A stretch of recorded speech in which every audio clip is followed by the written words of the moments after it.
नमस्कार साथियों, स्वागत है आपका हमारे YouTube चैनल में। आप छत्तीसगढ़ की किस जगह से हमारे समाचार सुन रहे हैं, कृपया कमेंट बॉक्स में लिखकर हमें जरूर बताएं। रायपुर से प्रस्तुत हैं छत्तीसगढ़ के प्रादेशिक समाचारों के साथ मैं रजनी शुक्ला। पहले मुख्य समाचार। भाजपा के वरिष्ठ नेता और प्रधानमंत्री नरेंद्र मोदी ने धमतरी और शक्ति में आम सभाओं को किया संबोधित। कहा कि नक्सलवाद को जड़ से समाप्त करके रहेंगे। लोकसभा चुनाव के दूसरे चरण के तहत राजनांदगांव, महासमुंद और कांकेर संसदीय क्षेत्रों में आज शाम थम जाएगा चुनाव प्रचार। 26 अप्रैल को डाले जाएंगे वोट। राष्ट्रपति द्रौपदी मुर्मू ने नारायणपुर जिले के छोटे डोंगर निवासी वैद्यराज हेमचंद्र मांझी को पद्मश्री पुरस्कार से सम्मानित किया और आगामी 24 घंटों के दौरान प्रदेश में 1-2 स्थानों पर हल्की वर्षा होने अथवा गरज चमक के साथ छींटे पड़ने की संभावना। अब समाचार विस्तार से। भारतीय जनता पार्टी के वरिष्ठ नेता और प्रधानमंत्री नरेंद्र मोदी ने कल महासमुंद लोकसभा क्षेत्र के अंतर्गत धमतरी नगर में आम सभा को संबोधित किया। उन्होंने कहा कि छत्तीसगढ़ में भारतीय जनता पार्टी की सरकार बनने के बाद भ्रष्टाचार के साथ ही नक्सली हिंसा पर भी काबू पाया गया है। श्री मोदी ने कहा कि छत्तीसगढ़ में नक्सलवाद अब तेजी से कम हो रहा है। उन्होंने विश्वास दिलाया कि नक्सलवाद को जड़ से समाप्त करके रहेंगे। श्री मोदी ने कहा कि केंद्र सरकार द्वारा छत्तीसगढ़ के विकास के लिए अनेक कदम उठाए गए हैं। राज्य में रेल, सिंचाई और इंटरनेट कनेक्टिविटी का तेजी से विस्तार किया जाएगा। इस मौके पर प्रदेश भाजपा अध्यक्ष किरण सिंहदेव, कांकेर लोकसभा क्षेत्र से भाजपा प्रत्याशी भोजराज नाग, महासमुंद की प्रत्याशी रूप कुमारी चौधरी और रायपुर संसदीय क्षेत्र से प्रत्याशी ब्रजमोहन अग्रवाल सहित वरिष्ठ भाजपा नेता उपस्थित थे। इससे पहले प्रधानमंत्री नरेंद्र मोदी ने जांजगीर चांपा लोकसभा क्षेत्र के शक्ति जिले के ग्राम जेठा में भी आम सभा को संबोधित किया।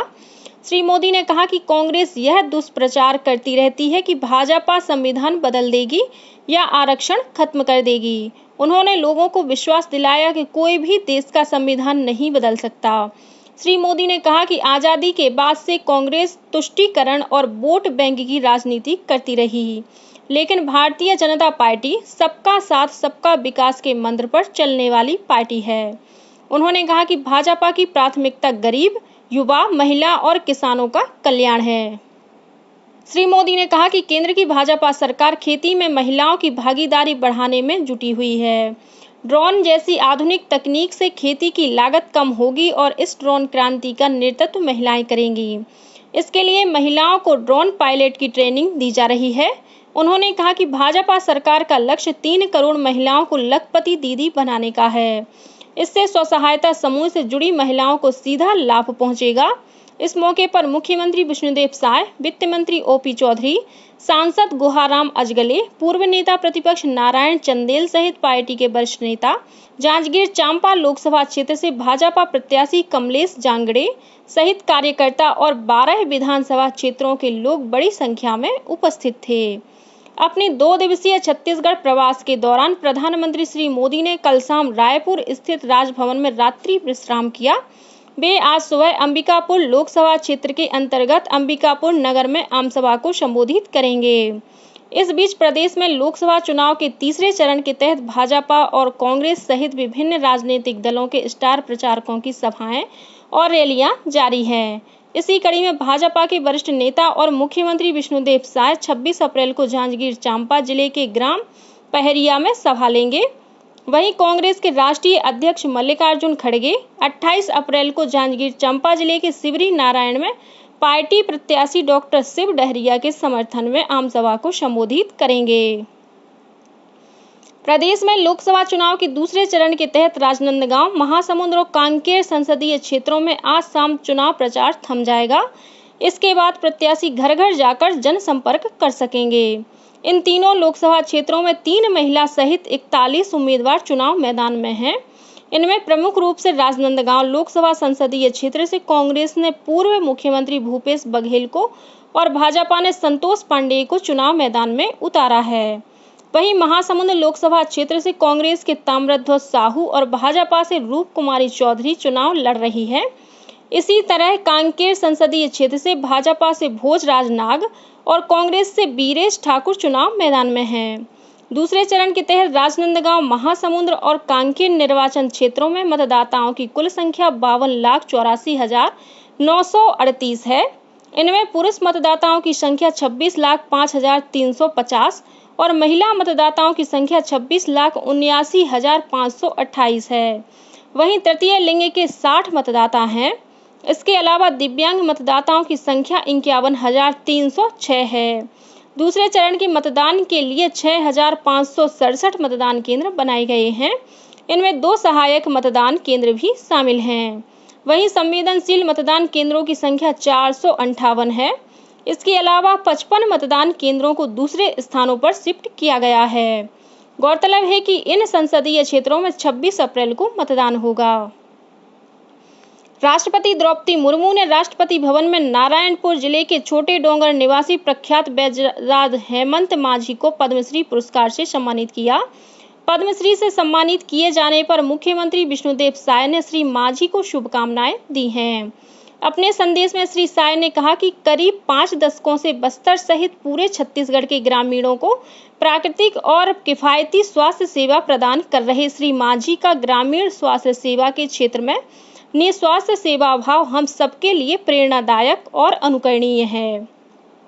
कांकेर जिले के छोटे बेठिया थाना क्षेत्र के कलपर हापा टोला के जंगल में बीते 16 अप्रैल को हुई मुठभेड़ में मारे गए सभी 29 माओवादियों की शिनाख्त हो गई है। इन पर 1,78,00,000 रुपए का इनाम घोषित था। इनमें से 17 माओवादियों पर 8-8 लाख, 5 माओवादियों पर 5-5 लाख और 1 माओवादी पर 10 लाख रुपए का इनाम घोषित था। वहीं 5 माओवादियों पर 1-1 लाख और 1 माओवादी पर 2 लाख रुपए का इनाम घोषित किया गया था। इन माओवादियों के पास से 7,55,000 रुपए के हथियार भी बरामद किए गए हैं। राज्यसभा सदस्य और कांग्रेस के वरिष्ठ नेत्री रंजीत रंजन ने कल रायपुर के कांग्रेस मुख्यालय में आयोजित पत्रकार वार्ता में कहा कि लोकसभा चुनाव में कांग्रेस 5 न्याय योजना लेकर आई है और केंद्र में कांग्रेस की सरकार बनने पर उसे पूरा किया जाएगा। उन्होंने कहा कि कांग्रेस सिर्फ वादा नहीं करती बल्कि उसे पूरा भी करती है।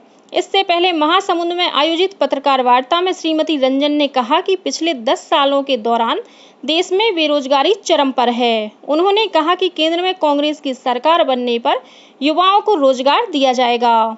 वहीं महालक्ष्मी योजना के तहत महिलाओं को 1 लाख रुपए प्रतिवर्ष दिए जाएंगे।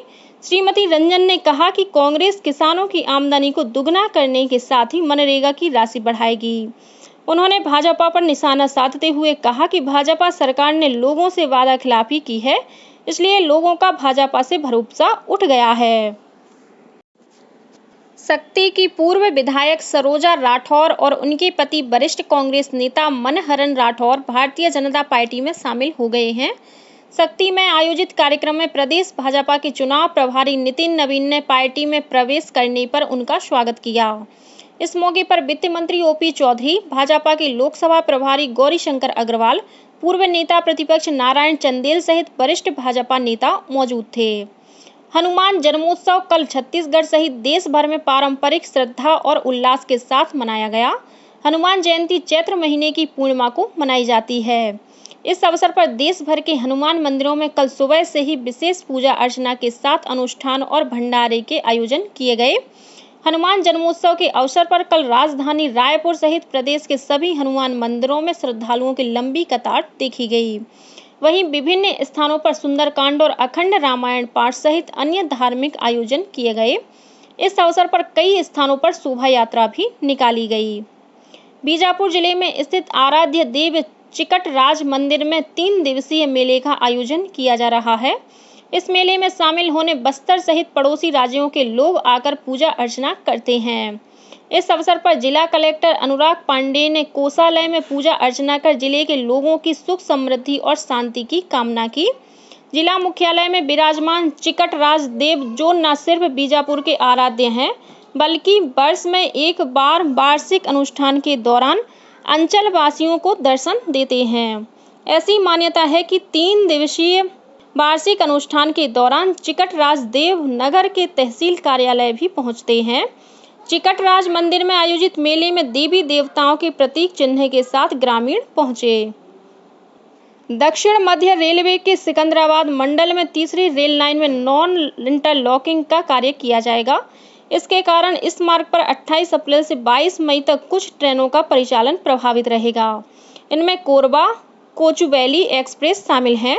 वहीं विशाखापट्टनम नई दिल्ली एक्सप्रेस परिवर्तित मार्ग विशाखापट्टनम विजयवाड़ा रायगढ़ टिटलागढ़ रायपुर नागपुर होकर रवाना होगी।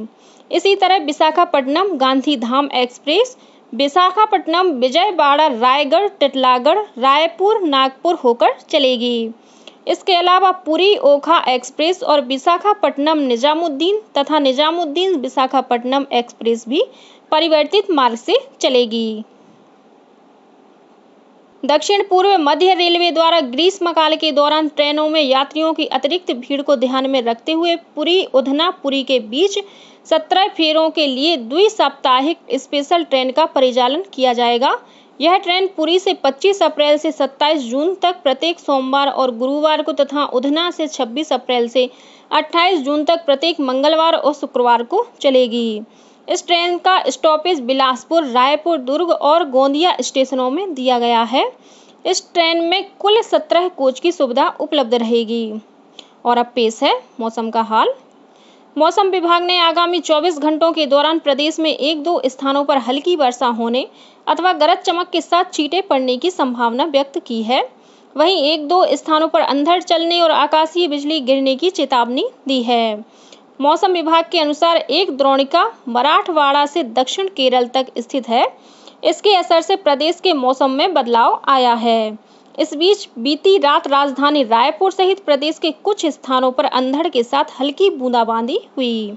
इसी के साथ छत्तीसगढ़ के समाचारों का ये बुलेटिन समाप्त हुआ। नमस्कार।